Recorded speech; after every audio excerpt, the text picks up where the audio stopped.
America के राष्ट्रपति ने आईएसआईएस पर बम बरसाए। मरे हुए आतंकियों को भी मैरी क्रिसमस की बधाई दे दी। क्रिसमस के मौके पर नाइजीरिया में बरसाए गए बम।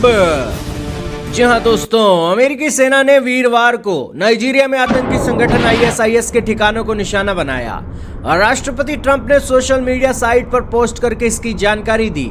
और अक्टूबर में ही नाइजीरिया स्थित आतंकियों के ऊपर ईसाइयों को मारने का आरोप भी वो लगा चुके हैं।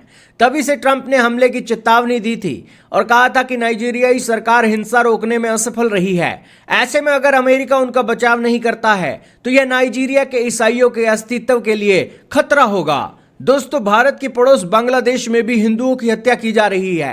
क्या भारत भी ऐसा कर सकता है? बांग्लादेश के अंदर एक अटैक कर सकता है? दोस्तों, ये बड़ी हैरानी और विचित्र बात है कि ये एक चीजें हो रही हैं। हालांकि इन सारी बातों के बीच ट्रंप ने ट्रुथ सोशल पर हमले की जानकारी देते हुए बताया कि डिपार्टमेंट ऑफ वॉर द्वारा की गई यह कार्रवाई उन ईसाइयों के लिए थी जिनकी निर्दयी और क्रूर तरीके से हत्या की गई है। उन्होंने लिखा कि आज रात कमांडर इन चीफ के तौर पर मेरे निर्देश के बाद यूएसए की सेना ने नाइजीरिया में आईएसआईएस के ठिकानों के खिलाफ एक शक्तिशाली और घातक हमला किया है। यह आतंकी मुख्य रूप से दो निर्देश ईसाइयों को निशाना बना रहे थे। अमेरिकी सेना के अफ्रीकी कमांड ने भी इस एयर स्ट्राइक की जानकारी साझा की। उन्होंने बताया कि यह हमला नाइजीरियाई सरकार के अनुरोध पर किया गया है। इसमें कई आतंकी मारे गए हैं।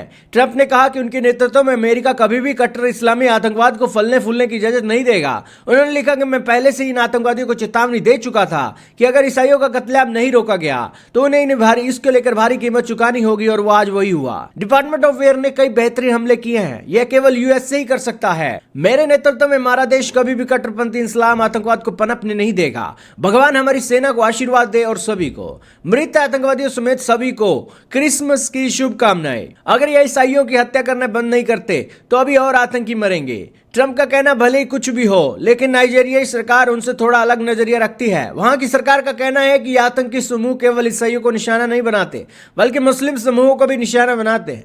ट्रंप का केवल ईसाइयों पर हमला करने का दावा देश की जटिल सुरक्षा स्थिति को सही तरीके से नहीं दर्शाते हैं।